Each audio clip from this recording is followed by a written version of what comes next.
ഇത്തവണത്തെ എൻ്റെ നിങ്ങളോടുള്ള ഓർഡർ ചോദിക്കുന്നതിൽ ചെറിയൊരു ആഗ്രഹവും കൂടിയുണ്ട്. ഇതുവരെ ഞാൻ എന്തൊരാഗ്രഹം പറഞ്ഞാലും ഈ ഒരു കണ്ണൻ എനിക്ക് സാധിപ്പിച്ച് തന്നിട്ടുണ്ട്. എനിക്കൊരാഗ്രഹവും കൂടിയുണ്ട്, അതും കൂടി നിങ്ങളുടെ അടുത്തേക്ക് തുറന്നു പറയുകയാണ്.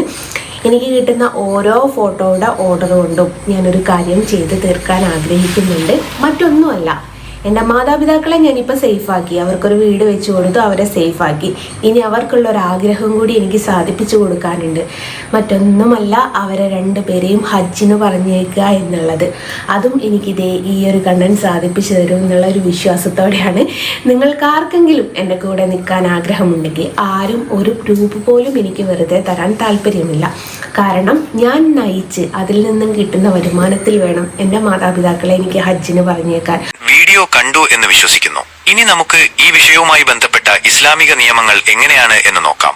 ഇവിടെ നമ്മൾ സംസാരിക്കുന്നത് ഒരു പ്രത്യേക വ്യക്തിയെക്കുറിച്ചോ അവരുടെ ആഗ്രഹങ്ങളെക്കുറിച്ചോ അല്ല, മറിച്ച് ഏതൊരു മുസ്ലിമും അറിഞ്ഞിരിക്കേണ്ട അടിസ്ഥാനപരമായ ചില ഇസ്ലാമിക തത്വങ്ങളെക്കുറിച്ചാണ്. ഹജ്ജ് ഒരു പുണ്യകർമ്മമാണ്. എന്നാൽ അത് സ്വീകാര്യമാകണമെങ്കിൽ ചില നിബന്ധനകൾ പാലിക്കപ്പെടണം. അതിൽ ഏറ്റവും പ്രധാനപ്പെട്ട ഒന്നാണ് സമ്പാദ്യത്തിന്റെ വിശുദ്ധി. ഹജ്ജ് നിർവഹിക്കാൻ ഉപയോഗിക്കുന്ന സമ്പത്ത് പൂർണ്ണമായും ഹലാലായ മാർഗങ്ങളിലൂടെ നേടിയതായിരിക്കണം. ഹറാമായ സമ്പത്ത് ഉപയോഗിച്ച് ചെയ്യുന്ന യാതൊരു പുണ്യകർമ്മവും അള്ളാഹുവിന്റെ അടുക്കൽ സ്വീകാര്യമല്ല. ഇതിനെക്കുറിച്ച് പ്രവാചകൻ മുഹമ്മദ് നബി സല്ലല്ലാഹു അലൈഹി വസല്ലമ തങ്ങൾ നമ്മെ പഠിപ്പിച്ചിട്ടുണ്ട്. അബൂ ഹുറൈറ റളിയല്ലാഹു അൻഹു നിവേദനം ചെയ്ത ഒരു ഹദീസിൽ ഇങ്ങനെ പറയുന്നു: അള്ളാഹു പരിശുദ്ധനാണ്, പരിശുദ്ധമായതല്ലാതെ അവൻ സ്വീകരിക്കുകയില്ല. സ്വഹീഹ് മുസ്ലിം.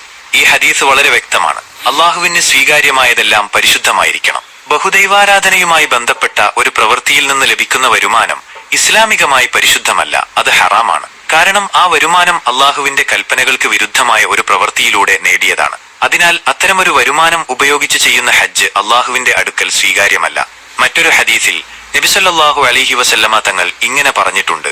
ഇബ്നു ഉമർ റളിയല്ലാഹു അൻഹു നിവേദനം ചെയ്ത ഹദീസിൽ പ്രവാചകൻ സല്ലല്ലാഹു അലൈഹി വസല്ലമ തങ്ങൾ പറഞ്ഞു: ഒരാൾ 10 ദിർഹം കൊണ്ട് വസ്ത്രം വാങ്ങി അതിൽ 1 ദിർഹം ഹറാമായിരുന്നെങ്കിൽ അവന്റെ നമസ്കാരം സ്വീകരിക്കപ്പെടില്ല. അഹ്മദ്. ഈ ഹദീസ് സമ്പാദ്യത്തിന്റെ കാര്യത്തിൽ ഇസ്ലാം എത്രത്തോളം സൂക്ഷ്മത പുലർത്തുന്നു എന്ന് കാണിക്കുന്നു.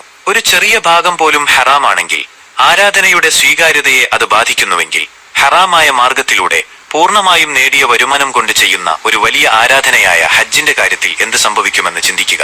അള്ളാഹുവിന്റെ പ്രീതിയും പ്രതിഫലവും ലഭിക്കാൻ സമ്പൂർണമായ ഹലാലായ സമ്പാദ്യം അത്യാവശ്യമാണ്.